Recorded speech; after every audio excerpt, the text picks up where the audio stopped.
एक घने हरे भरे जंगल में नंदू हाथी अपने परिवार के साथ खुशी खुशी रहता था। नंदू मेहनती था, दिन भर अपने खेत में काम करता, फसल उगाता और रोज उसे पानी देता।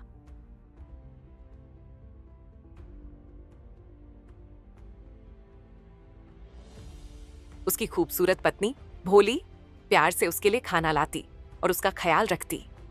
उनके दो प्यारे बच्चे थे, रानी और सोनू। रानी अपने छोटे दोस्त चूहे के साथ दिन भर खेलती रहती, लेकिन सोनू थोड़ा आलसी था और हमेशा सोता रहता।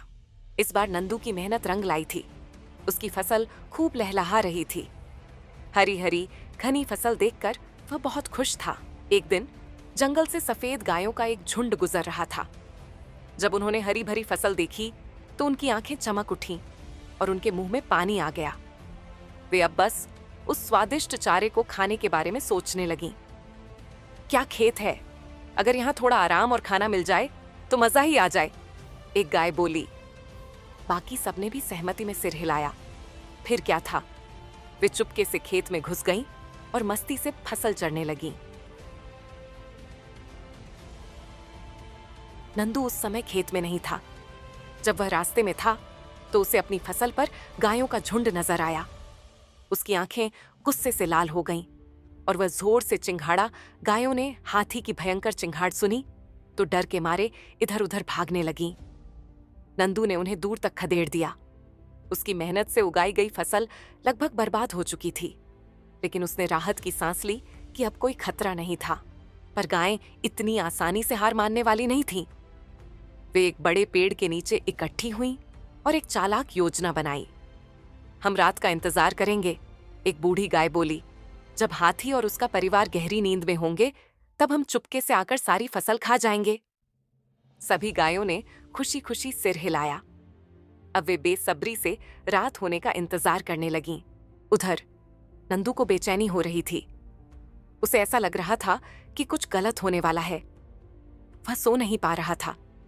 उसने अपनी पत्नी भोली से कहा, मुझे कुछ ठीक नहीं लग रहा, ऐसा लग रहा है कि कोई खतरा फिर आने वाला है। भोली चिंतित हो गई। उसने तुरंत कहा, हमें सावधान रहना होगा, मुझे लगता है कि वे गायें दोबारा आ सकती हैं। नंदू ने परिवार को जगाया और सबने मिलकर एक योजना बनाई। जैसे ही रात हुई, गायों का झुंड धीरे धीरे खेत की ओर बढ़ने लगा। उनकी आंखों में शरारत थी और पेट में भूख। वे चुपचाप खेत में घुस गईं और बड़े मजे से चरने लगीं। लेकिन तभी धड़ाम, गायों ने पीछे मुड़कर देखा।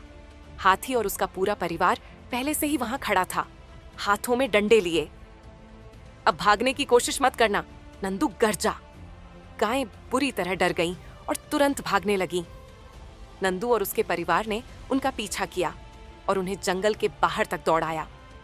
आखिरकार गायों ने समझ लिया कि यह खेत हाथी का है और वे अब यहां नहीं आ सकती। अगली सुबह जंगल शांत था। पंछी चहचहा रहे थे, सूरज की किरणें सुनहरी चमक रही थीं। हाथी और उसका परिवार अपनी लहलहाती फसल को देखकर मुस्कुरा रहे थे। नंदू ने गर्व से कहा, मेहनत करने वाले की जीत हमेशा होती है। भोली ने मुस्कुराते हुए सिर हिलाया और रानी खुशी से उछल पड़ी।